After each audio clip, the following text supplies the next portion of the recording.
Hey everyone! Tonight, we're heading deep into the shadows of ancient Rome. Not to relive its glory or politics, but to uncover something much stranger, much darker. Rome gifted the world with roads, aqueducts, and a legal legacy. But it also delivered some of the most bizarre, theatrical, and unsettling punishments history has ever recorded. Before we dive in, take a second to like and subscribe.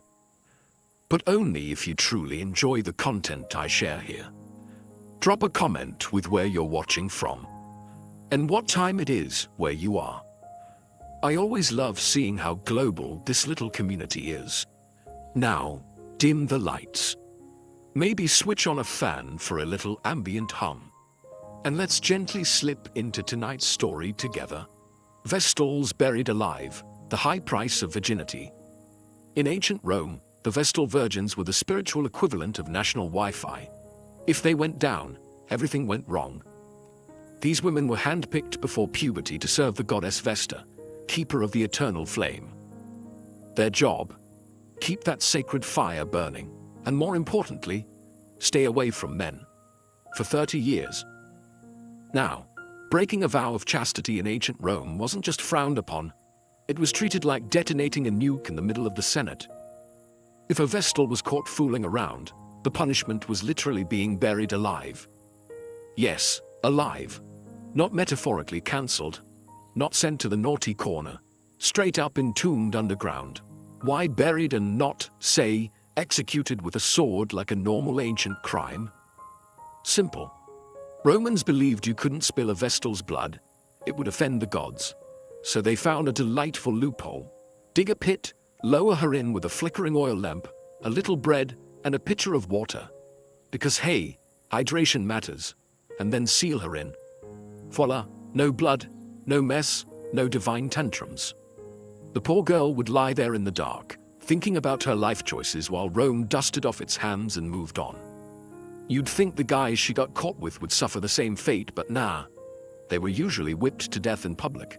Still brutal, just quicker. To be fair, becoming a Vestal was a big honor.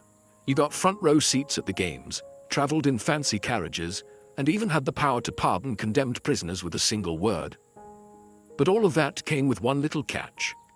Mess up once, and you're sleeping underground, permanently.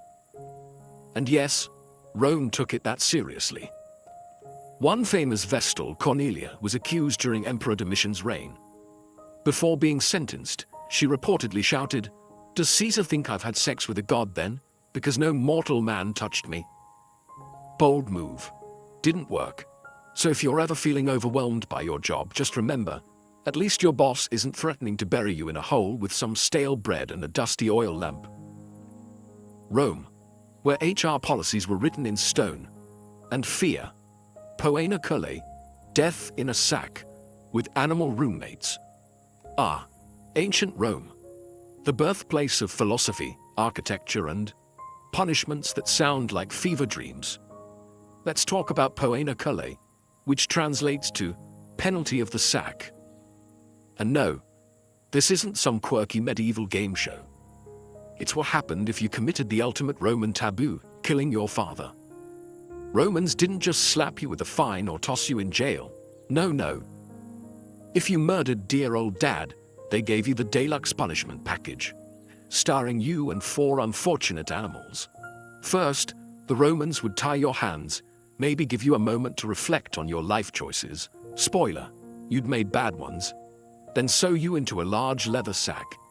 Sounds cozy, right? But it gets better. Joining you in the sack were a dog, for loyalty you lacked, a monkey, because why not add chaos, a snake, to slither through your regrets, and a rooster, perhaps to announce your doom at sunrise.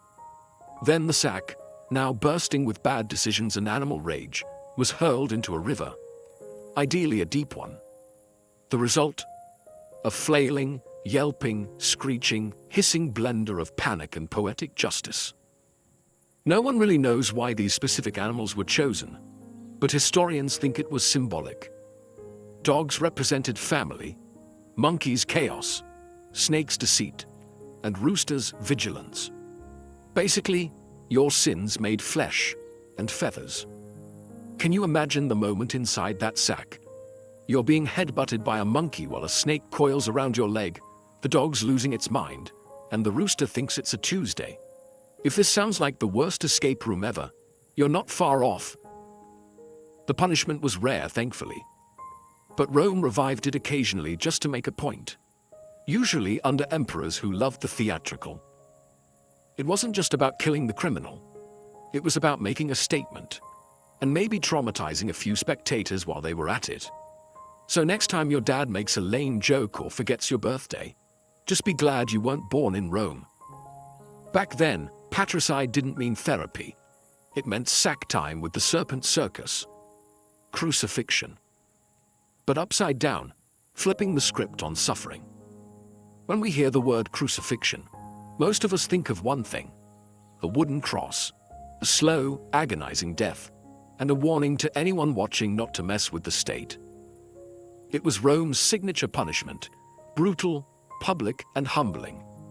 But leave it to the Romans to occasionally throw in a little creative flair.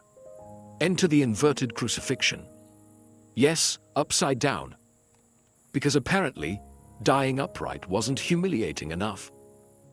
This method was reserved for special cases, usually people the authorities really wanted to make an example of. Criminals, traitors, and occasionally rebels who insisted on being difficult even in death. But perhaps the most famous upside-down crucifixion was that of St. Peter, one of Jesus' 12 apostles.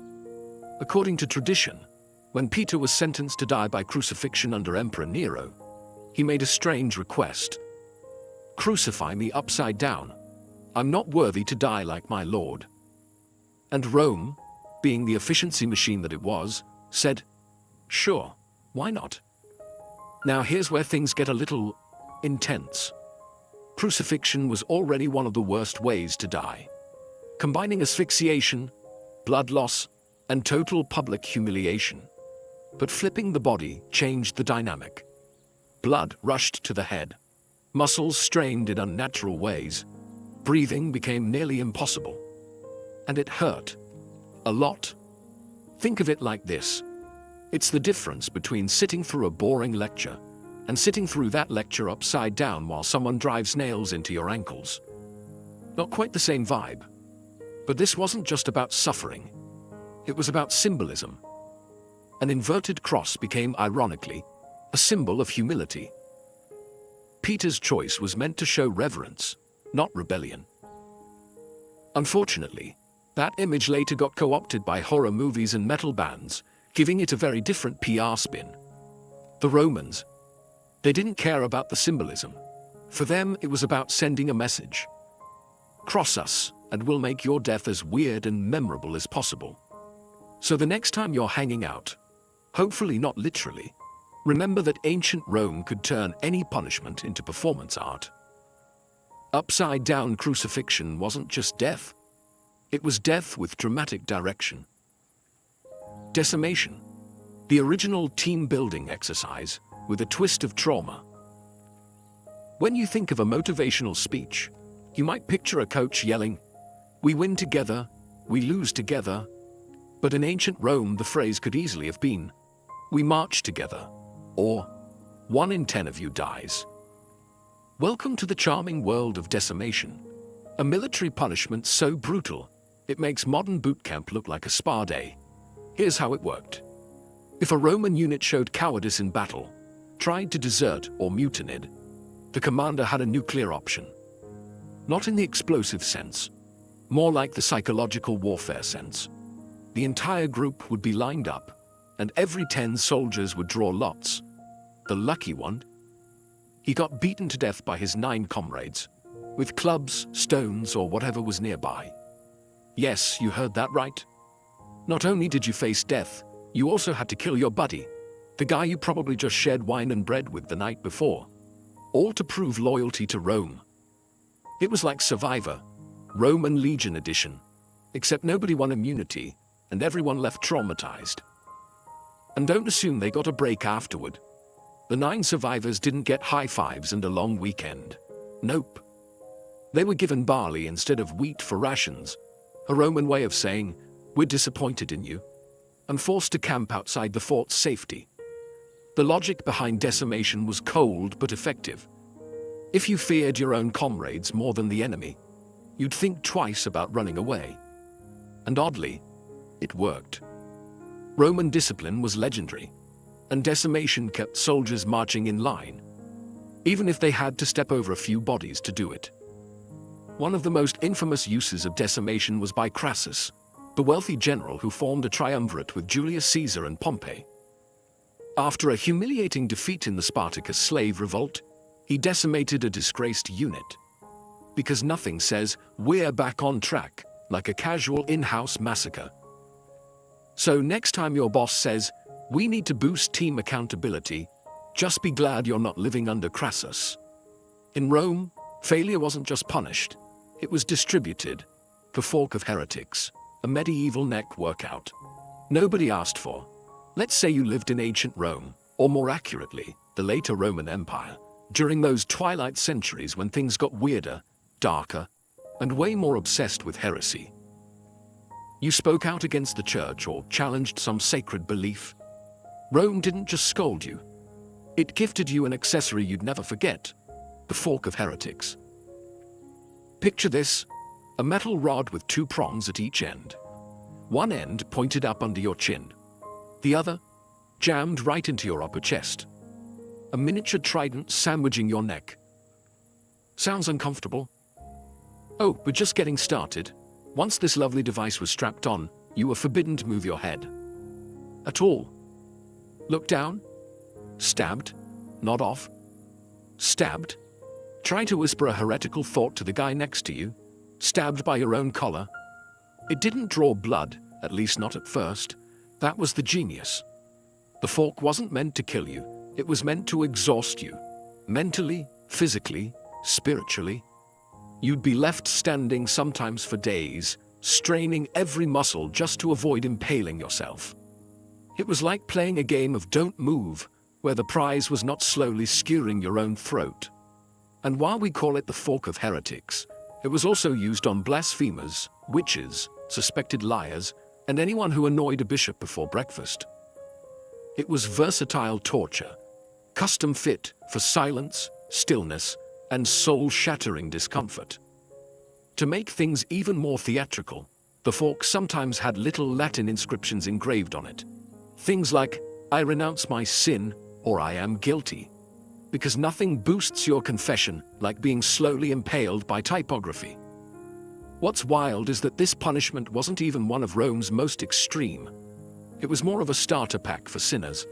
No blood, no public execution. Just quiet suffering and internal panic. A sort of intro course in agony, Heresy 101. So if you've ever tried to hold in a sneeze during a serious meeting, imagine doing that for 3 days straight, with iron poking at your throat. In Rome, silence wasn't golden. It was enforced, with 2 rusty prongs and a neck cramp from the gods. Thrown from the Tarpeian Rock, Rome's original unfriend button. Forget passive-aggressive texts or dramatic social media unfollows. In ancient Rome, if you betrayed the state, they didn't just cut you off. They threw you off a cliff. Welcome to the Tarpeian Rock. A jagged, 80-foot drop on the southern face of the Capitoline Hill, just a short stroll from the Roman Forum. It wasn't just a scenic viewpoint.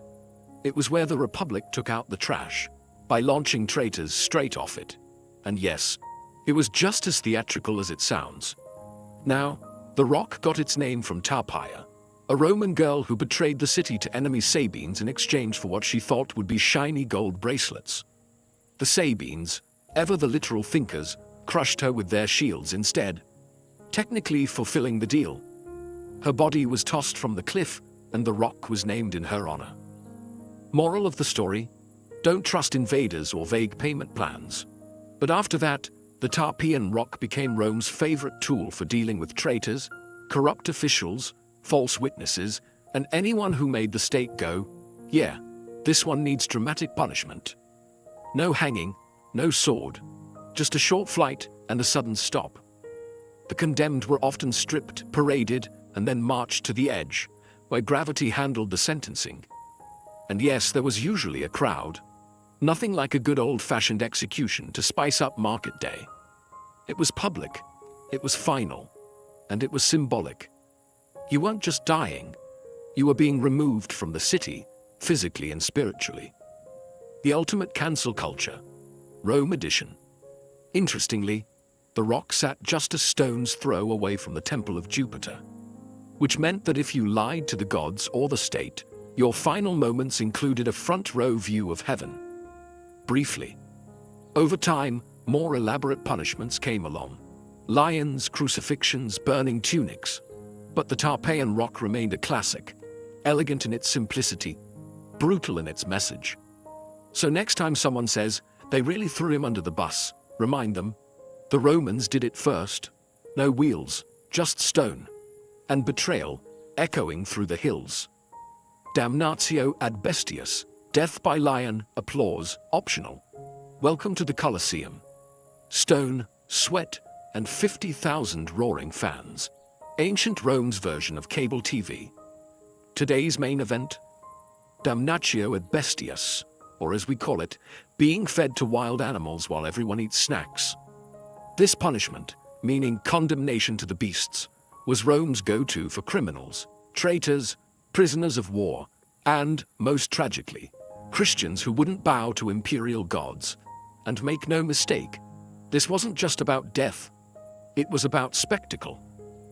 Rome didn't believe in boring executions. They believed in theater. The condemned were tossed into an arena where hungry lions, leopards, bears, or sometimes even elephants were waiting. But here's the twist. Rome being Rome, they often dressed the victims up first. That's right, they turned their deaths into morality plays. One unlucky soul might be dressed as Orpheus, only to be mauled mid-lyre solo. Another might play a mythological villain like Prometheus, only for birds to peck at him in accurate reenactment. It was entertainment, justice, and religious propaganda, all rolled into one fur-covered disaster. You might ask, did they even have a chance to defend themselves? Absolutely not. This wasn't a trial. This was a death sentence wrapped in applause. The crowd came to see blood. And if the lions were sleepy that day, no problem. Romans had tricks, like poking them with hot irons or starving them for a couple of days beforehand. Showtime must go on. And remember, this wasn't limited to hardened criminals. You could end up in the arena for theft, political dissent, or even being on the wrong side of religious law. The only thing standing between you and lion lunch, favor from a very generous emperor. But don't get the wrong idea. This wasn't just sadism. It was calculated. A warning to anyone watching. Step out of line, and this could be you. Rome ruled by fear and felines. In time, the Christian martyrs flipped the script, turning beastly death into a badge of honor. But for most, damnatio ad bestias was less about glory and more about gore. So the next time you grumble about jury duty, be glad it doesn't involve dressing as a myth and dodging leopards. Forced suicide with honor, when Rome let you die with dignity. Kinda in ancient Rome, getting a death sentence didn't always mean you were dragged to the arena or tossed off a cliff. Sometimes, if you were lucky, or rather, politically connected, you got a special kind of punishment. Forced suicide. Sounds contradictory, right? We're not going to kill you, but we strongly suggest you do it yourself. Here's how it worked. If you were a senator, a noble, or just someone high enough in Roman society to own more than one tunic, and you managed to offend the emperor, maybe by plotting a coup, maybe just by existing too confidently, you'd receive a quiet visit. A scroll would be delivered, a polite message from the emperor, and it would go something like this. You have dishonored the state. Please, take the honorable route out. Translation: kill yourself by sunset, or we'll do it for you, and make it nasty. The upside? If you complied, your family got to keep your property. Your name might even be left unblemished in the records. Maybe. It was the Roman version of a severance package, with blood instead of paperwork. This wasn't considered a humiliation. It was viewed as noble. In fact, many elites saw it as a final act of control, a chance to write their own ending, sometimes literally. Think warm bath, a blade to the wrist, and a final monologue. Very on brand for Rome's love of drama. The philosopher Seneca the Younger famously faced this fate. Accused of being part of a conspiracy against Nero, possibly falsely, he was told to end things himself. He slit his wrists, then his ankles, but the bleeding was slow. So he drank poison. That failed too. Finally, he climbed into a hot bath to speed things up. It was less a suicide and more a grim chemistry experiment. Forced suicide was essentially state-sanctioned dignity, a facade of choice masking absolute power. Rome gave you the illusion of honor, while ensuring you were erased quietly, without a trial, without a crowd, just the hiss of warm water and the silence of complicity. So if you've ever thought your boss was passive-aggressive, imagine being formally invited to self-destruct by imperial courier. Rome didn't always kill you. Sometimes, they just let you do it beautifully. The wooden donkey, when sitting, became a crime. If you've ever complained about an uncomfortable chair, ancient Rome would like a word. Because one of their more imaginative punishments involved a piece of furniture. The now infamous wooden donkey, or as it should have been called, the pain pony of doom. This device wasn't an actual donkey, of course. It was a tall, narrow, sharply angled wooden beam, shaped like an A-frame, with a razor-thin peak. The condemned, usually thieves, slaves, or rebellious soldiers, were forced to straddle it. That's right. Their entire body weight pressed down on that sharp edge right between the legs. But wait, it gets worse. To really drive the point home, pun intended, weights were often tied to the person's ankles. Gravity did the rest. The longer you sat, the more the beam tore into your flesh. Slowly, painfully, and depending on how generous the executioner was feeling, you might be left there for hours. Now, the Romans didn't invent the wooden donkey. It likely came from earlier Middle Eastern torture traditions. But oh, did they embrace it with flair? Because if there was one thing Rome loved, it was punishment with pageantry. This wasn't always a death sentence. Sometimes it was just used as a very persuasive form of public humiliation. Picture it. A crowded square.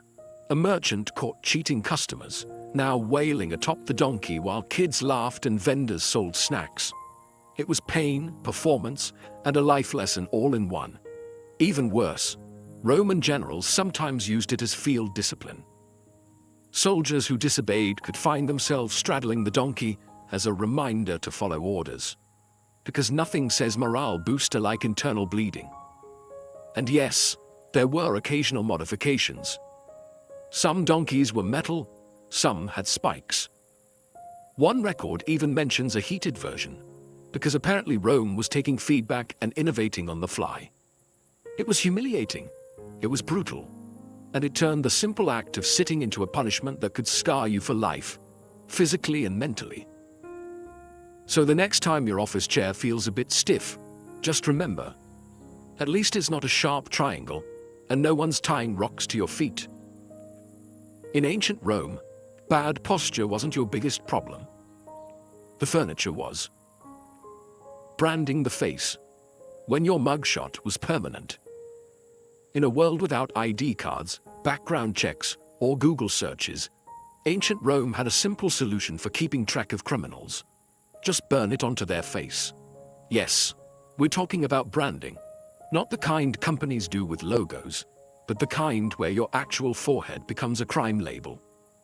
And if you were a thief, runaway slave, or repeat offender, congratulations, you now had a permanent facial feature that screamed, "Do not trust this guy." The branding was usually done with a heated metal rod, pressed into the skin with the gentle mercy of a blacksmith on a deadline.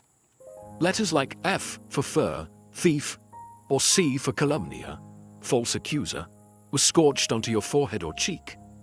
Think of it as the ancient Roman version of a one-star Yelp review, but on your skull. And this wasn't done in some private back room. Oh no. Branding was public, a spectacle, a lesson. The idea was humiliate the criminal and others will think twice. It wasn't just punishment, it was propaganda, sizzling straight into flesh. Now imagine living with that mark. Walking through the market, everyone knows. Trying to get a job, good luck. Flirting with someone, forget it. You weren't a person anymore. You were a walking crime scene. Runaway slaves were especially targeted. Many were branded with the letters FUG, short for fugitivus, meaning escapee. And if they ran again after that, harsher branding. Or worse. Slaves weren't just property. They were expected to wear their disobedience like a badge. Some clever folks tried to remove or disguise the marks, through cuts, tattoos, or even makeup. But Rome, ever prepared, made those acts punishable too. Tampering with your brand was like trying to Photoshop your criminal record. Didn't fly. Later, emperors like Constantine tried to tone it down, suggesting brands be placed on the hands or legs instead of the face. But even then, the point was the same: permanent shame. So the next time someone says, "Face your consequences," just be glad they don't mean that literally. Because in ancient Rome, they didn't just remember your crime. They made sure your face did too. Tongue removal for blasphemy. Say goodbye to small talk. In ancient Rome, freedom of speech was conditional. You could praise the emperor, debate philosophy, and recite poetry. Just don't blaspheme. Because if you badmouthed the gods, insulted the emperor, or whispered the wrong words in the wrong ears, you might find yourself on the receiving end of a punishment that's both literal and horrifying. Tongue removal. Yes, they really did it. The logic was simple. If your words were dangerous, Rome would silence you permanently. The process wasn't exactly subtle. There was no anesthesia, no sterile tools, just forceps, iron, and pain. A soldier or executioner would clamp your tongue, slice it off, or in some cases, rip it out entirely. It wasn't surgery. It was state-approved censorship.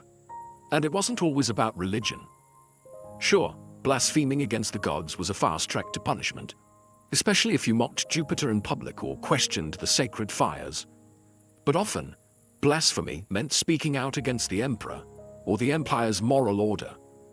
Basically, if your mouth made powerful people uncomfortable, you were suddenly a medical emergency. One wrong joke, one heretical whisper, one rebellious chant. Snip. This punishment wasn't just brutal, it was theatrical. Public tongue removals sent a clear message. Words have power, but ours has more. And even if you survived the ordeal, life afterward wasn't exactly a picnic. You couldn't speak clearly. You couldn't argue your innocence. You couldn't even scream properly. It was isolation through mutilation. A scarlet letter carved not into your skin, but into your silence. Ironically, some of the earliest Christian martyrs suffered this fate. They refused to renounce their faith and kept preaching. Rome couldn't silence their ideas, so it went for the messenger. Literally. Of course, the Christians then turned these stories into tales of divine courage, which only made the Romans more furious.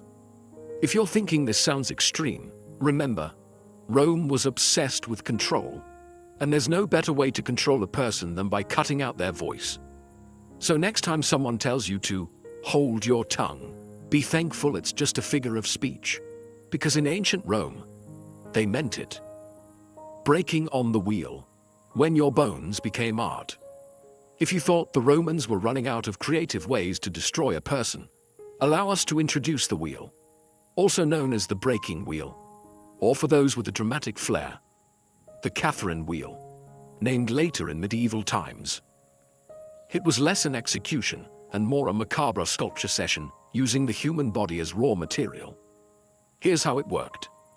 First, the condemned was tied to a large wooden wheel, arms and legs spread, like a grisly human starfish.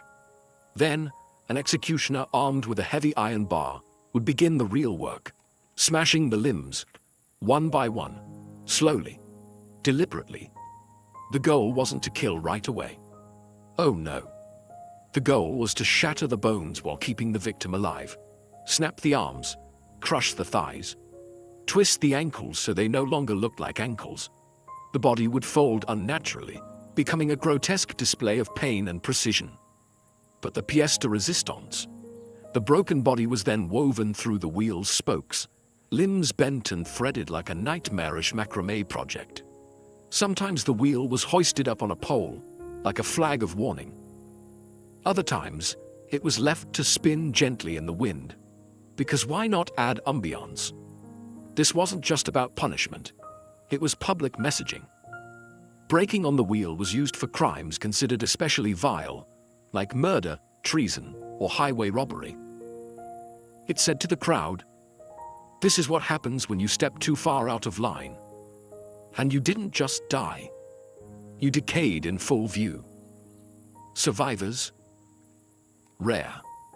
But here's the twisted twist. If someone did survive the ordeal, say they were still breathing after a day or two, they were sometimes shown mercy with a final blow to the chest or neck. Sometimes, as horrifying as this sounds, the punishment outlived Rome. Medieval Europe loved it so much they turned it into an art form, adding spikes, fires, and dramatic scripts. Rome had simply set the stage. So next time you think your commute is rough, remember, at least you're not strapped to a wooden wheel, becoming the centerpiece of a public bone gallery. In Rome, justice wasn't blind. It was bold, brutal, and built for maximum exposure. Execution by hot ash, death by the grainy slow burn. When it came to killing creatively, ancient Rome always had something simmering. Literally, enter one of its lesser-known but deeply disturbing punishments, execution by hot ash. It's not as famous as crucifixion or the lions, but it might just be one of the slowest and most psychologically terrifying ways to die ever devised. No swords, no bloodshed, no quick release, just ashes. Heated, suffocating, and endless. This gruesome method is credited, unsurprisingly, to Emperor Nero, a man who treated executions like performance art. In one recorded instance, Nero had an enemy buried up to the neck in a pit. So far, classic Rome. But instead of beheading or stoning him, Nero added a twist. A funnel was inserted into the man's mouth, and hot ash was slowly poured in. Not boiling water, not fire. Ash. At first glance, it seems harmless. Ashes are soft, right? But here's where the genius horror kicks in. The ash is scorching. It clogs the throat, sears the lungs, and suffocates from within. It doesn't kill fast. It chokes, slowly, gradually. You feel every moment, every breath turning to fire, every swallow becoming your last. And as the ash settles, you're not bleeding. You're not burned on the outside. But inside, everything is failing. It's death by dust. Death by suffocation dressed as silence. Why ash, though? Because it was humiliating, undignified. Ashes were the remnants of destruction, used to clean filth, wipe away traces of things burned. To die in ash was symbolic. It meant you were beneath notice, unworthy of steel or flame. You weren't even worth a dramatic death, just the slow grind of what was left over. It's worth noting this punishment wasn't common. It was reserved for those Nero really didn't like. People whose very existence he wanted erased quietly, yet with maximum psychological torment.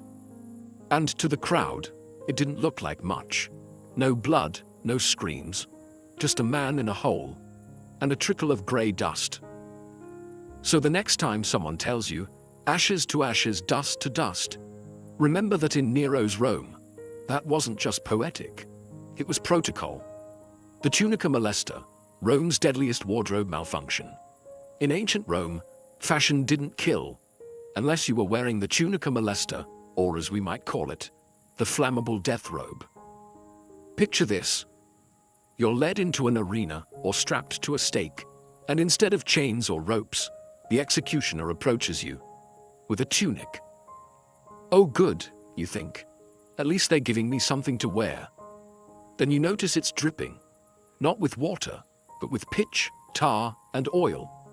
This is the tunica molesta, literally annoying tunic, but more accurately, highly flammable nightmare onesie. It was a garment soaked in combustible material, fitted snugly, and then set on fire while you were still very much alive and inside it. This wasn't just a method of execution, it was a public performance. Most famously used under emperors like Nero, who turned executions into after-dinner entertainment. During his infamous garden parties, Nero would use the tunica molesta to light the grounds, human torches illuminating his twisted vision of Roman leisure. Who wore it? Arsonists, traitors, Christians, anyone deemed worthy of a particularly theatrical end. The flames clung to the body, melting skin, igniting hair and searing lungs. And there was no escape, no rolling to put it out. The tunic stuck to you. It burned with you. And because Rome loved a good mythological reference, they sometimes modeled it after Hercules' poisoned shirt, a garment that caused the hero unbearable agony before his death. Rome didn't just kill you, they made it poetic. The real genius, if we can call it that, was in the psychology. You weren't just dying. You were displayed. Shrieking, flailing, engulfed in fire while crowds watched. It sent a message clearer than any stone inscription. This is what happens when you cross the empire. Some records even suggest music was played during the burning. Nero reportedly plucked his lyre as the flames rose. Talk about a hot performance. So if you ever complain that your clothes are uncomfortable or too tight, be glad they're not soaked in oil and part of a public execution ceremony. Because in Rome, fashion didn't just make a statement. It screamed, damnatio memoriae. When Rome deleted you from history, most Roman punishments ended with the body, but some, they reached further. Into memory, into legacy, into obliteration. This is damnatio memoriae, the condemnation of memory, Rome's most haunting punishment of all. Because what's worse than death? Being forgotten on purpose. If you were an emperor who embarrassed the state, a general who rebelled, or a senator who fell too far from grace, Rome might not just kill you, they would erase you. Completely. Statues, smashed or defaced, inscriptions, chiseled out, portraits, painted over. Your name? Struck from official documents, coins, and monuments. If you had achievements, they were reassigned. If you had supporters, they were silenced. And the most devastating part? It worked. Many of the people subjected to damnatio memoriae were powerful, known, feared. Yet today, we don't even remember their names, because Rome was that good at deletion. Whole reigns vanish into silence. It's historical vaporization. One of the most famous examples was Emperor Geta, brother of Caracalla. After Caracalla had him assassinated, in their own mother's arms no less. He didn't stop there. He ordered Geta's image removed from every mosaic, painting, and bust. Thousands of inscriptions were edited, his name scratched out by hand. In some surviving art, you can still see the ghost of Geta's figure. Awkward gaps, half faces, names partially scraped away. It's chilling, like history caught in the act of forgetting. But damnatio memoriae wasn't just about vengeance. It was about control. If Rome could rewrite the past, it could sculpt the future. If you could make it seem like someone never existed, then maybe their ideas didn't exist either. It was the empire's way of saying, you were never here, and if anyone says otherwise, they'll be next. There's something terrifyingly modern about it too. We talk today about cancel culture, social erasure, reputations destroyed in hours. But Rome was doing it 2,000 years ago, just with chisels instead of tweets. So as we close this strange journey through Rome's most bizarre punishments, remember this: the cruelest punishment wasn't fire, or lions, or ropes. It was the silence that followed. Because in ancient Rome, the worst thing that could happen to you was to be forgotten. In the early 1800s, the American landscape stretched endlessly westward, wild, unknown, and whispering promises to those bold enough to chase them. The East, crowded with cities, factories, and fading farmland, had begun to feel tight, constrictive. But the West, that was the dream. A blank canvas with just enough danger to make the paint stick. It began as a whisper, in taverns, in church pews, around dinner tables. Stories of open land, of rivers that shimmered like silver, of valleys that bloomed without effort. The Louisiana Purchase in 1803 had more than doubled the size of the young United States. Suddenly, there was space, unimaginable space. And it belonged to no one, or so the government claimed. For many, the West was more than a direction on a compass. It was a fresh start, a place where your name didn't carry your debts, where nobody asked where you were from, only what you could do with your hands. It called to dreamers and desperados alike. Farmers looking for new soil, widows seeking peace, and adventurers chasing legends carved out of campfire tales. There were no highways, no guarantees, and no second chances. Every journey westward began with uncertainty. Would the wagon survive the mountains? Would the river freeze too soon? Would there be food on the other side? And yet, tens of thousands went. Entire families, with infants swaddled in flour sacks and grandmothers tucked between crates of salted pork, set off into the unknown. To go west was to gamble everything, but to stay behind felt like surrendering to a life of limits. The frontier wasn't just a place on a map. It was a test of will, of grit, of the ability to carve order out of chaos using nothing but timber, steel, and raw hope. And as the sun sank behind endless prairies and mountain ridges, casting long shadows on wagon wheels and weary faces, one thing was clear: America's story wasn't written yet. It was being dragged slowly westward, one rickety mile at a time. Before the pioneers could brave the wild frontier, they had to build a vessel that would carry not just supplies, but their entire future. Enter the covered wagon, the backbone of the westward migration. It was no stagecoach or fancy carriage. It was a wooden box on wheels, held together by sweat, hope, and iron nails. Most families didn't build wagons from scratch. They bought them or modified existing carts. The most famous type was the Conestoga, but on the frontier, something smaller, lighter, and cheaper was needed. That became the prairie schooner, so named because its canvas top, billowing in the wind, looked like a ship sailing across grassy seas. But this ship didn't carry gold or jewels. It carried salted pork, flour, beans, cast iron pots, a spinning wheel, a Bible, and maybe one good quilt. Every inch was accounted for. Space was life. And weight could kill you. A fully loaded wagon might hold up to 2,000 pounds, any more, and the oxen pulling it would collapse long before you reached the Rockies. Horses were too delicate, mules too expensive. Oxen were the true engines of expansion, slow, stubborn, but unbreakable. Families slept in the wagons, under them or beside them. Privacy was a luxury few could afford. And despite what Hollywood suggests, people didn't ride inside all day. That would jostle bones and bruise backs. Most walked, mile after mile, day after blistering day. Wagons weren't just transportation. They were survival pods. They held medicines, spare wagon tongues, gunpowder, and seeds. Some even carried baby chicks in boxes beneath the wagon bed to start a coop once the family settled.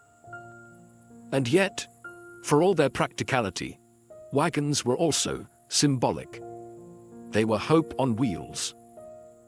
Once the oxen were yoked, once the wheels creaked into motion, there was no turning back. The house was sold, the land behind was gone. All that remained was the trail, the sky, and the belief that something better lay ahead. Every bump, every cracked axle, every muddy crossing was one line written in the story of American expansion, carved not in ink, but in wheel ruts and wheel power. Life on the trail was not the romantic adventure story some might imagine. It was long, grueling, and soaked in dust. Each day began before sunrise. Roosters weren't needed. The creak of leather harnesses and the groan of wagon wheels were alarm clocks enough. The average wagon train moved about 10 to 15 miles per day, depending on weather, terrain, and how many axles broke that morning. Over time, trails like the Oregon, Santa Fe, and California routes carved themselves into the earth, each lined with discarded belongings, broken wheels, and the graves of those who never made it west. Meals were simple, hearty, and endlessly repetitive. Coffee was a luxury, water a gamble. Streams could be clean or crawling with bacteria. Boiling it helped, if you had the fuel and time. Otherwise, it was luck and prayer. Food was rationed: salted meat, hardtack, dried beans, and sometimes wild game, if someone could shoot straight. Wild onions and berries became treasured delicacies. Illness was the greatest killer on the trail. Cholera swept through camps like wildfire. It came from contaminated water and killed quickly, within hours sometimes. Dysentery, scurvy, and snake bites took others. There were no doctors, only home remedies and hope. Sometimes, hope wasn't enough. Still, there were moments of joy. Children played with sticks and stones, or skipped along the wagon's shadow. Weddings occasionally took place on the trail, so did births. Entire families were forged not just by blood, but by shared hardship and dust-soaked camaraderie. At night, the wagons circled, not to fend off native attacks, as often mythologized, but for protection against thieves, animals, and the cold wind. Fires were lit, bread was baked on hot stones, and someone might pull out a fiddle. For a few hours, laughter and music pushed back the darkness. But rest was always brief. Tomorrow brought more walking, more wilderness, and fewer guarantees. Life on the trail was survival by routine. You learned to love your boots and hate your blisters. You learned to mourn quietly and move forward anyway. Because the land didn't wait for grief, it only moved west. After weeks or even months on the trail, the sight of trees, water, and flat land was enough to make a pioneer fall to their knees in gratitude. But celebration was short-lived, because once a family found their spot, the real work began. Homesteading wasn't glamorous.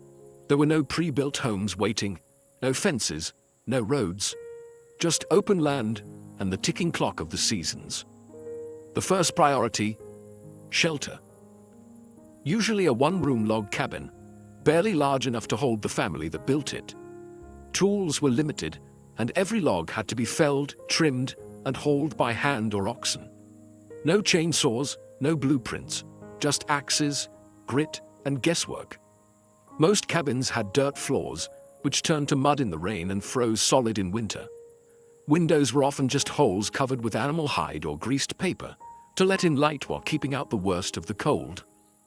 A chimney was luxury. Many cabins started with simple holes in the roof to vent smoke. You coughed a lot. Inside, the family slept on piles of straw, furs, or corn husks. Beds were made from rope strung across wooden frames. If you were lucky, the gaps between logs were sealed with mud and moss to keep out the wind. If you weren't, the wind came in anyway. And then came the first winter, the season that tested every soul. If the family hadn't stored enough firewood or food, the months ahead could mean starvation or frostbite. Snowstorms might trap them inside for days. Coyotes howled in the dark. Wolves circled, but still the frontier spirit endured. Families made candles from animal fat. Children learned to patch clothes and cook over open fires. They read from the Bible by firelight. They wrote letters home, if there was a place to send them. Neighbors were few and far between. But when a new cabin appeared on the horizon, help was offered. A shared roof raising, a borrowed cow, a hot meal. Survival wasn't about toughness, it was about community. One family couldn't last, but 10 might. The first winter on the frontier wasn't just cold, it was a quiet crucible, where dreams were either hardened into resolve or buried beneath the snow. On the American frontier, strength wasn't measured in muscle alone. It was measured in endurance, sacrifice, and quiet, relentless courage. And no one embodied that more than frontier women. Forget the dainty damsels of dime novels. These women were warriors in aprons. The moment they stepped off the wagon, they became builders, farmers, midwives, butchers, doctors, and teachers, all wrapped into one. If something needed doing, they did it, because there was no one else. They woke before dawn to churn butter, bake bread, and milk cows, all before most men even rubbed their eyes. They planted gardens, preserved food, tended to livestock, and sewed everything the family wore, often from scratch. In times of sickness, they administered herbal remedies. In childbirth, they acted as midwives, sometimes for neighbors, sometimes for themselves, alone. A woman on the frontier could kill a snake with a shovel in the morning and teach her children to read by afternoon. She might lose a child to fever and still have dinner on the table by sundown. Guns were no stranger to their hands. If their husbands were away or gone for good, women defended the homestead with whatever was available: rifles, axes, frying pans. There are stories of women fending off wolves, outlaws, and even raiders, all while holding a baby on one hip. Loneliness was the enemy too. For some, the nearest neighbor might be miles away. Letters took weeks, even months, to arrive. The silence could be deafening. And yet, these women endured, knitting civilization from wilderness, one stitch, one lesson, one loaf at a time. Frontier women also formed the heart of community. They organized barn raisings, cared for sick neighbors, and hosted Sunday gatherings when churches were still only blueprints. When towns finally sprang up, it was often the women who insisted on schools, libraries, and law. They weren't background characters in the story of the frontier. They were the backbone. Uncelebrated, overworked, and often overlooked, yet impossible to forget once you knew their strength. So, the next time you picture the Wild West, don't just think of cowboys on horses. Think of a woman, hair pinned back, sleeves rolled up, shotgun by the door, and cornbread in the oven. For every wagon that rolled westward, for every cabin raised and field plowed, there was already someone there. The American frontier wasn't empty. It was occupied by hundreds of indigenous nations who had called the land home for centuries, even millennia. From the Great Plains to the Pacific coast, the land was deeply woven with native life: hunting grounds, sacred sites, migration paths, rivers filled with meaning. But to the US government, and to most pioneers, this wasn't seen as home. It was seen as potential. And so began a long, painful unraveling of promises. The US government signed treaty after treaty with native tribes, agreements that promised peace, land rights, and resources. But almost every one of these treaties was broken. As settlers poured westward, tribes were pushed back, then pushed again. Sometimes it was with ink, sometimes with fire and bullets. Entire nations were forced onto reservations, often barren and far from ancestral homes. The Cherokee, Choctaw, Lakota, Comanche, and dozens more were made strangers on their own land. Some native groups tried diplomacy, others resisted. Armed conflicts erupted. The Black Hawk War, the Sand Creek Massacre, Little Bighorn. But even when native warriors won a battle, they lost the war. The government simply kept coming, with troops, with railroads, with settlers hungry for space and willing to claim it at any cost. It wasn't just a land grab. It was cultural erasure. Children were taken from families, sent to boarding schools, where they were punished for speaking their languages. Sacred traditions were outlawed. Native identity was treated as something to be erased, civilized, or rewritten. And yet, through it all, indigenous peoples survived. Their languages were whispered in secret. Their songs were sung in defiance. Their stories passed down like living fire. The romantic image of the frontier often forgets this cost. But the truth remains. Westward expansion was not a triumph for all. For many, it was a slow, devastating march of loss. To understand the American frontier is to hold both truths at once: the resilience of pioneers and the tragedy of the people they displaced. Because history, like the land itself, holds more than one story. On the American frontier, law and order arrived late, and sometimes not at all. In many newly settled towns, there were no police, no courthouses, and no jails. Justice was less about due process, and more about who had the loudest voice, the fastest draw, or the biggest gang behind them. In short, the law on the frontier wore many faces, and not all of them were good guys. At first, it was the vigilantes who stepped in. Citizens' committees would form when a crime was committed. A horse stolen, a shop robbed, or worse. They held makeshift trials in saloons or under trees. And if guilt was assumed, punishment came fast. A bullet, a rope, or being run out of town with a warning and a bruised ego. Eventually, the towns grew, and with them came lawmen, sheriffs, marshals, and deputies. Names like Wyatt Earp, Bat Masterson, and Wild Bill Hickok became legend. Some were brave, some were crooked. Most were a little of both. With a tin badge and a revolver, they were the thin line between chaos and order. But just as quickly as lawmen arrived, so did the outlaws. The frontier was a magnet for drifters, deserters, gamblers, and gunslingers looking to vanish into the dust. Men like Billy the Kid, Jesse James, and Butch Cassidy didn't just rob banks and trains. They captured imaginations. Newspapers turned them into folk heroes, even as they left trails of bodies and broken safes behind. Frontier justice was unpredictable. A man could be hanged for stealing a horse, or walk free after a murder if the jury liked his story better.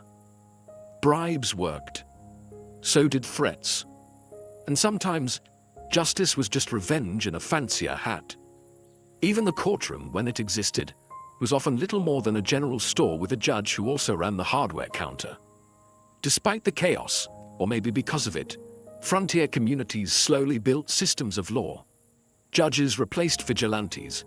Prisons replaced tree limbs. But the myths never died. And maybe they never will. Because on the edge of the known world, justice wasn't blind. It was armed, dusty, and didn't ask twice. At first, the American frontier moved at the speed of a wagon wheel. Slow, creaky, and weather permitting. But by the mid to late 1800s, the silence of the prairie was shattered by a new sound. The steam whistle. The arrival of the railroad changed everything. Suddenly, journeys that once took months by wagon could be completed in days.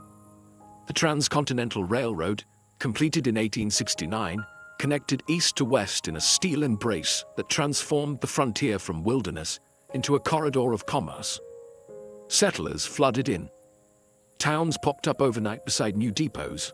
And goods, everything from stoves to sewing needles, arrived by train, no longer hoarded or handmade. For pioneers, the railroad meant survival. It meant medicine could arrive before a fever turned deadly. It meant crops could be sold beyond the local market. It meant letters, long delayed by weather and rivers, could now travel in days. The frontier became less of a gamble and more of a calculated risk. But the railroad didn't come alone. Alongside it ran the telegraph wire. Thin, humming strands of copper that stitched the country together with dots and dashes.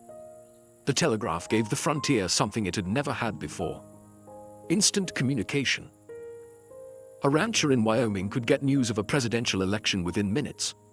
A sheriff could call for help from 100 miles away. Isolation, the great fear of the early pioneer, was dying, one beep at a time. The impact was huge. Economies expanded. Government reached farther. Law enforcement got faster. But not everyone welcomed it. Indigenous tribes saw railroads and telegraph poles as intrusions. Signals that the land they once roamed freely was now bound by wires and owned in sections. Some fought back, sabotaging lines, derailing trains, delaying the inevitable. Yet progress rolled on. The iron horse was unstoppable. Towns that the railroad skipped were left to wither. Others boomed, becoming cities almost overnight. The wilderness was shrinking, mile by mile, rail by rail. And while the frontier spirit didn't disappear, it was no longer isolated. It was plugged in, connected, and commercialized. The frontier was still wild, but now it ran on steam and signals. By the end of the 19th century, something profound had changed. The line that once separated wilderness from settlement, the famed frontier line, had blurred, faded, and finally disappeared. In 1890, the US Census Bureau officially declared, "There can hardly be said to be a frontier line." In other words, the American frontier was closed. The great push westward was over. The forests had been cleared. The railroads linked coast to coast. The buffalo were nearly gone. Tribes were confined to reservations. The land, once vast and mysterious, had been measured, mapped, and sold by the acre. But what did that mean? For some, it meant victory. The dream had been realized, a continent tamed, a nation stretched from sea to sea. For others, especially native peoples and displaced communities, it meant erasure, loss, and a bitter silence where homelands had once been. Yet the end of the frontier wasn't just about geography, it was about identity.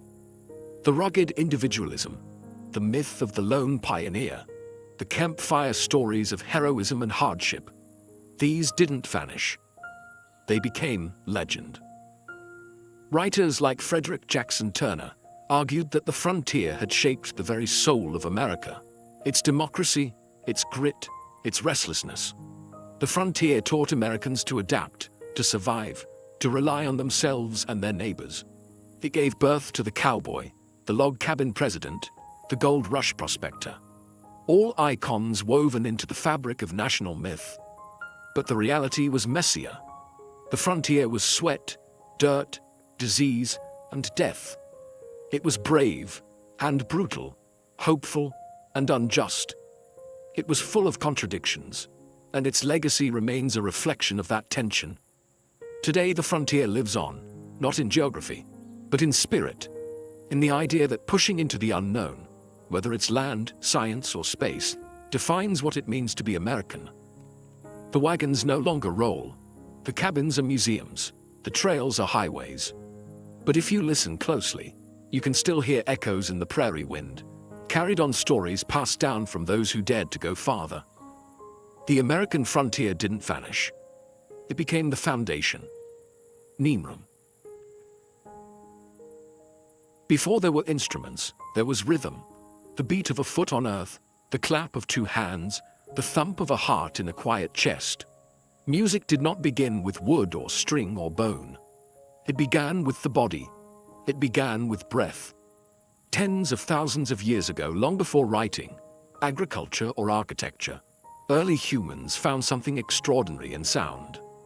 In caves and on plains, around fires and in forests, they discovered that certain movements, a stomp, a shout, a whistle, could stir emotion, call attention, or even comfort fear.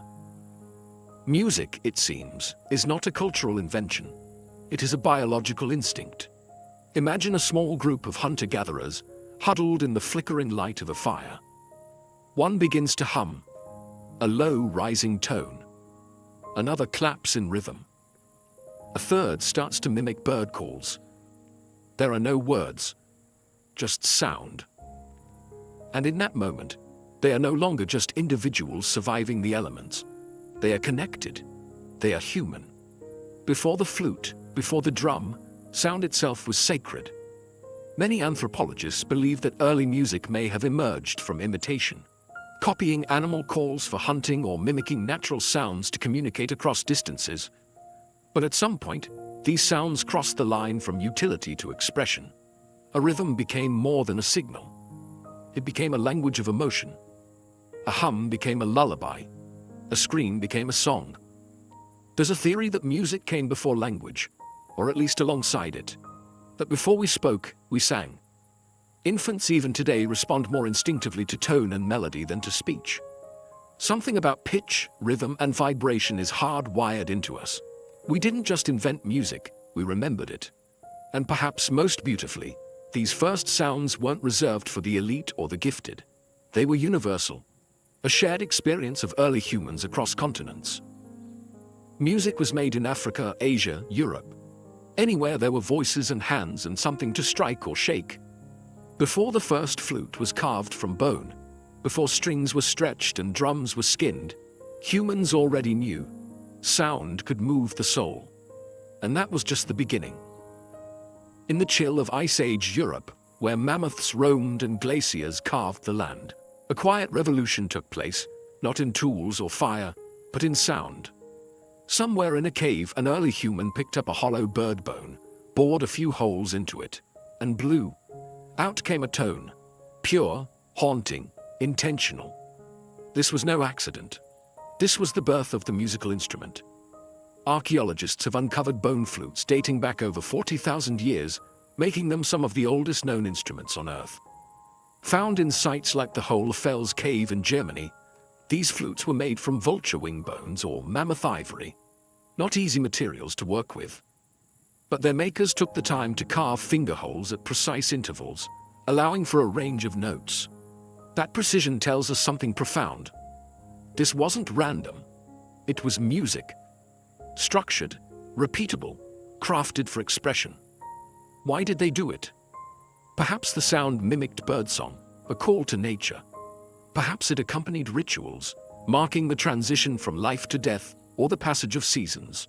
Or maybe, just maybe, someone made a flute because they wanted to make beauty in the darkness. It's easy to think of prehistoric humans as crude, focused solely on survival. But the flute suggests otherwise. It speaks of creativity, of a mind that looked at a bone and didn't see food, but possibility. These instruments also imply community. A flute played alone makes music, yes. But in a group, it creates rhythm, harmony, and shared experience. Around a fire, flutes may have joined voices, clapping or drumming on logs and stones. The music would rise, echoing off cave walls, the first concerts in human history. And consider this. These Ice Age flutes predate the invention of agriculture, the wheel, and even writing. In the hierarchy of innovation, music came early, not as a luxury, but as a need. The flutes of the Ice Age weren't just tools. They were expressions of joy, sorrow, mystery, and ritual. Fragile whispers from the deep past, still capable of moving us today. From bone and breath, humanity made melody. If the flute was our first voice, then the drum was our heartbeat. Long before cities, long before kings, there were circles of people gathered under stars, clapping, stomping, and pounding rhythm into the ground. The drum wasn't invented in one place. It emerged everywhere, across continents and cultures, as if the human body and Earth itself were asking to be synchronized. The earliest drums were likely simple. Stretched animal skin over a hollow log or clay pot. They were tools of rhythm, yes, but also of ritual, communication, and power. A drum beat could summon a god, lead an army, or call a village together. It wasn't just noise, it was a signal. In Africa, some of the oldest known drum traditions trace back tens of thousands of years. There, drums became voices, instruments that could speak tonal languages, mimicking human phrases. In Siberia, shamans used drums to enter trances, their rhythms unlocking gateways to the spirit world. In the Amazon, the sound of a water drum echoed through the jungle like thunder made by human hands. What made the drums so essential wasn't just its sound, but its universality. You didn't need melody. You didn't need formal training. You just needed to feel the beat. And feel it we did. Drums were used in birth ceremonies, funerals, weddings, harvests, and wars. Their pulse gave structure to chaos. A rhythm could bind a tribe together, unify a ritual, or prepare warriors for battle. The beat said, "We are one." Even in early agriculture, drumming had a place. Farmers beat sticks to scare away birds. Harvest festivals featured dances led by drum beats. Rhythm marked time, not just hours, but seasons, cycles, and transitions. Over time, drums evolved. People added carvings, paint, and spiritual symbols to their instruments. Drums were not just functional, They were sacred objects, representing fertility, protection, or divine connection. And always, they connected us. Across language barriers, across generations, across worlds. In a world before clocks, electricity, or writing, rhythm was how we counted and how we felt. Drums brought sound to life. They made time tangible. And in their pounding, we found not just music, we found meaning. As humanity moved from caves to cities, music evolved from survival ritual into sophisticated art. Nowhere was this more evident than in ancient Mesopotamia, the cradle of civilization, where rivers carved kingdoms and writing was born. Here, music began to look elegant. Among the temples and ziggurats, we find some of the earliest depictions of stringed instruments, harps and lyres, drawn on tablets, carved into walls, and even buried with kings. These weren't bone flutes made in secret. They were crafted with care, adorned with gold, silver, and lapis lazuli, their curves as graceful as their sound. The harp, in particular, became a symbol of refinement, religion, and royalty. In the city of Ur, dating back over 4,500 years, archaeologists uncovered the famous bull-headed lyre, buried beside the tomb of a noblewoman. Its body was inlaid with gold, and its face crowned with a golden bull's head. Not just an instrument, but a myth in wood and string. These early harps didn't have frets or fingerboards. Strings were plucked by hand, and each tone was fixed. But what they lacked in flexibility, they made up for in atmosphere. A Mesopotamian harp didn't shout like a drum. It whispered. Its notes hung in the air like incense, sacred, dreamlike. In these cities, music became organized. Musicians were trained. Scales and intervals were recorded in cuneiform. The harp was used in ceremonies, storytelling, and even astronomy, as scholars mapped the stars and matched them to harmonies, believing the heavens themselves sang in celestial intervals. The presence of harps in Mesopotamian burial sites tells us something profound. Music was believed to follow the soul beyond death. It wasn't just entertainment. It was spiritual architecture, building bridges between worlds. And unlike the thunder of drums or the primal howl of flutes, harps brought a new quality to music. Intimacy. Soft, thoughtful, deliberate. For the first time, perhaps, sound was not just for the gods or the tribe. It was for reflection. With a stretched string and a wooden frame, Mesopotamians gave voice to silence. And from that silence, the first melodies of civilization were born. In ancient Egypt, music wasn't just an art, it was a divine language. The Egyptians believed that music was a gift from the gods. According to myth, it was the goddess Bat, later merged with Hathor, the goddess of joy, fertility, and music, who first brought song into the world. And so, music became more than melody. It was ritual, identity, and spiritual architecture, resonating through temples, tombs, and marketplaces alike. Unlike the primal flutes of prehistory or the ceremonial harps of Mesopotamia, Egyptian music blended ritual precision with everyday life. Workers sang to keep rhythm as they built pyramids. Fishermen sang to the Nile. Priests performed hymns during sacred rites. Women played frame drums and rattles during childbirth and funerals, moments of beginning and end. The most iconic Egyptian instruments were harps, lutes, lyres, sistrums, and flutes. Harps evolved from simple angular shapes to large, curved, decorative pieces with long, arched necks, symbols of status as much as sound. Some had up to 22 strings, crafted with such elegance that they appear in tomb paintings, still vivid 3,000 years later. The sistrum, however, held a unique place.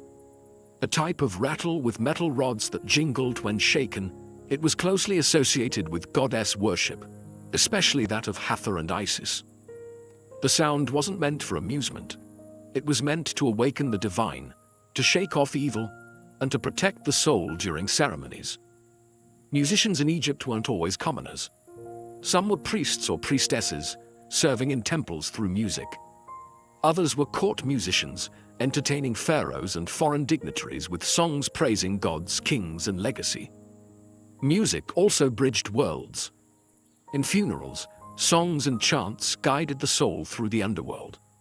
Tombs of the wealthy often included lyrics and even illustrations of instruments and musicians, as if to ensure the departed would be accompanied by sound in the afterlife. For ancient Egyptians, music was eternal. It honored the gods, unified the people, and reminded them of cosmic order. Ma'at. Rhythm wasn't chaos, it was the heartbeat of the universe. In Egypt, to make music was to echo the sacred. To the ancient Greeks, music wasn't just an art form, it was a science of the soul and of the universe itself. While other civilizations used music in ritual and celebration, the Greeks asked a deeper question: why does sound move us? And their answer was found not just in poetry or philosophy, but in mathematics. Enter Pythagoras, the philosopher best known today for his triangle, but who also played a monumental role in the origins of music theory. According to legend, Pythagoras passed a blacksmith's shop and noticed something strange. The sound of hammer strikes changed depending on the size and weight of the hammers. This inspired an experiment with strings. He discovered that when a string was divided in simple ratios, like 1.2 or 2.3, it produced consonant, harmonious tones. This revelation birthed the idea of the harmony of the spheres, the belief that the cosmos itself operated on mathematical ratios, and that music was an echo of universal order. Every plucked string wasn't just a note, it was a mirror of the heavens. Greek instruments reflected this philosophy. The lyre, a small harp-like instrument, became a symbol of civilization and education. Poets like Homer and Sappho were often depicted with one in hand. The aulos, a double-reeded pipe, provided the wild, emotive contrast, played in dramas, rituals, and sometimes in war. Music in Greece was deeply tied to ethics and character. The philosopher Plato believed different musical modes could influence the soul, some inspiring courage, others promoting laziness or chaos. He advocated for strict musical education to shape ideal citizens. In his view, the wrong scale could be as dangerous as poor governance. But for the Greeks, music wasn't about entertainment alone. It was medicine. It was morality. It was mathematical perfection vibrating through flesh and air. They laid the foundations for music theory, notation systems, and acoustics. Their understanding of intervals, scales, and harmony would echo for centuries through Roman, medieval, and modern thought.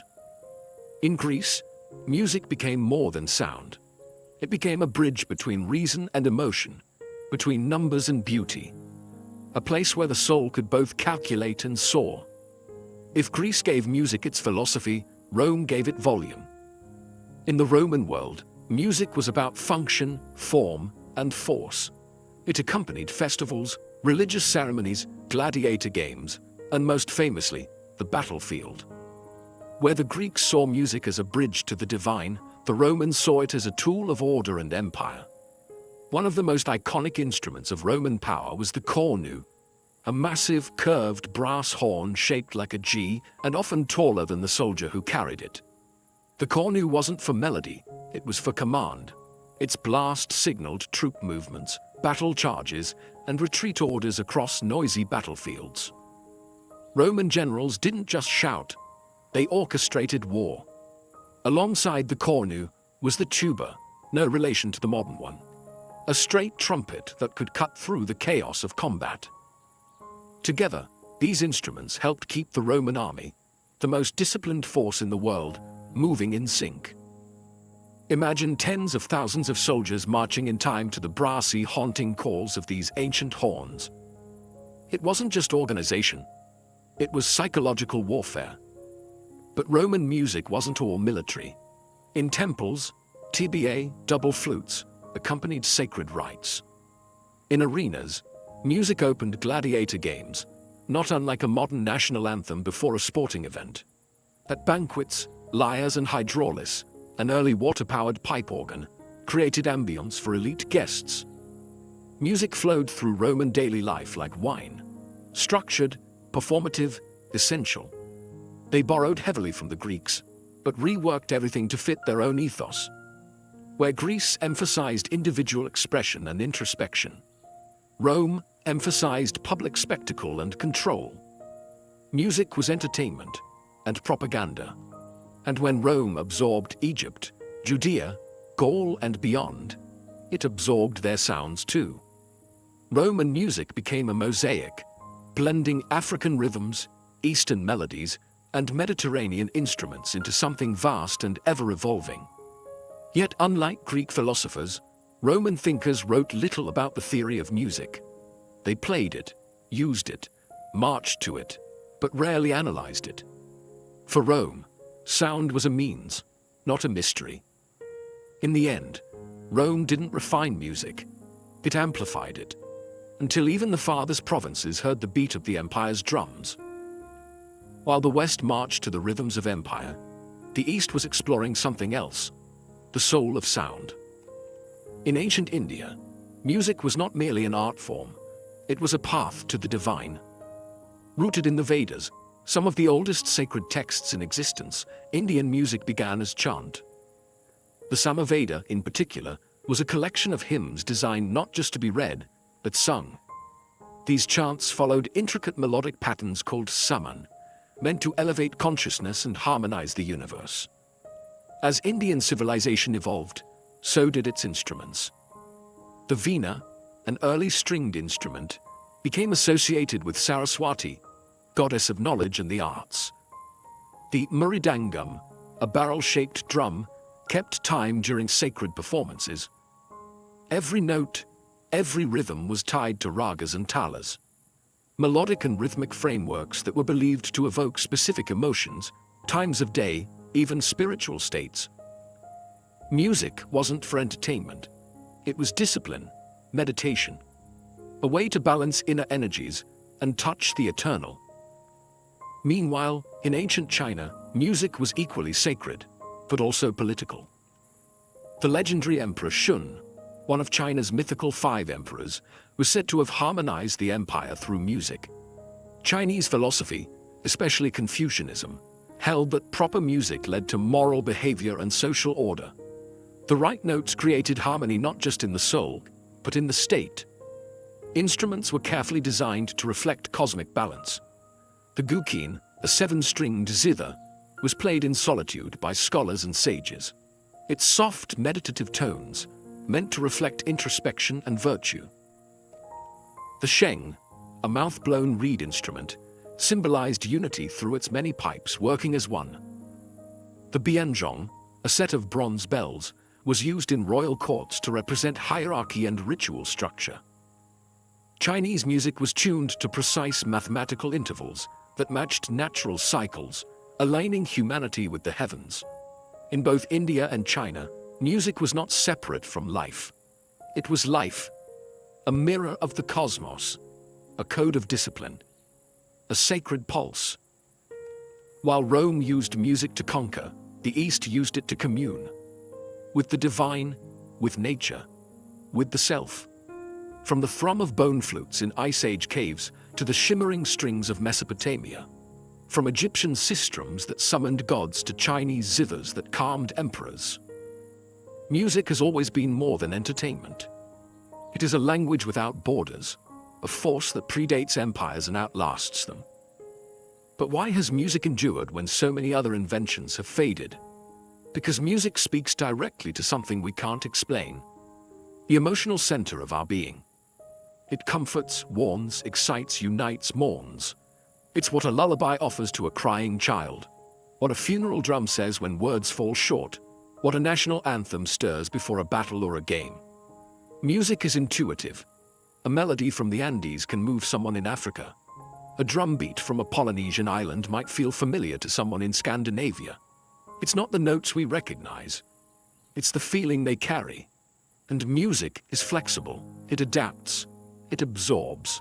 It survives colonization, migration, war, and revolution. Instruments cross oceans. Songs change languages. Scales evolve. But the core remains. Rhythm, tone, expression. Across history, we've used music to define identity. Tribes, nations, religions, revolutions, all have had their songs. But we've also used it to transcend identity, to collaborate, to connect. Music doesn't require a shared tongue. It only requires ears and a heart that listens. Modern science now confirms what ancient wisdom intuited. Music alters brain waves, reduces stress, and triggers memory. Alzheimer's patients, even when words vanish, remember melodies. Soldiers cope with trauma through sound. Babies respond to lullabies before they can speak. We've turned music into therapy, into protest, into worship, into business, into life. In a world fractured by language, belief, and geography, music remains a rare constant, a human signature that traces back to our earliest ancestors, blowing into bird bones and thumping rhythm into stone. No matter how far we advance, in AI, in space, in technology, music reminds us of our origins. It reminds us that we are not machines. We are feeling, thinking, dreaming beings. And as long as we live, we will keep making music. Because long before we had stories to tell, we had sound. And sound made us human.